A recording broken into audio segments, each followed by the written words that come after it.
well for Regan Smith. Dave. And chatting with his dad right now is Ty Dillon. Ty, a lot of contact out there on the track today. What do you think Regan's point was trying to be here? I don't know, he didn't say much.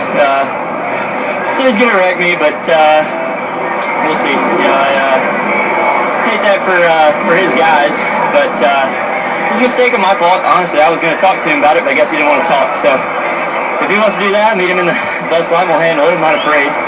But proud of our unit with Larger Chevrolet.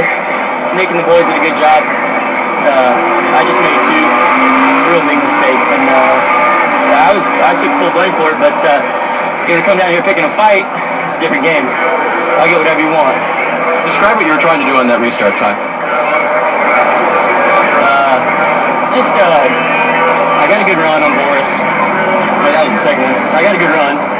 Cut to the inside, and it's the first time I've done that here at this racetrack, and I've seen people be able to do it, and I actually completed it. As simple as that. I made a big mistake. Got to wheel hopping, and there was no saving. I did it 2 times in a row. I'm very disappointed in myself for doing that. Not only did I tear up everybody else's car, but I tore up mine. Very apologetic about that, but not about after the race. Top 5 for Ty Dillon today. Mike? And Regan Smith walking back toward the garage. What was your side of the story?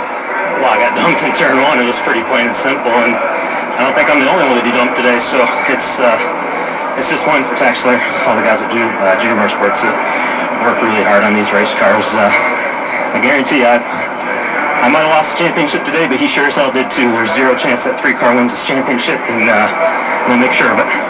He took responsibility for what happened on the restart. He actually took issue with the comments afterwards, but as far as restart goes, he took responsibility. Well, of course he did. He came out of all of them unscathed. I'd take responsibility too, as well as if I knew that the car was back there in 30th place, out of my way. You ain't got to worry about it when you do that. Regan Smith, we're going to let him go. Obviously very upset, guys.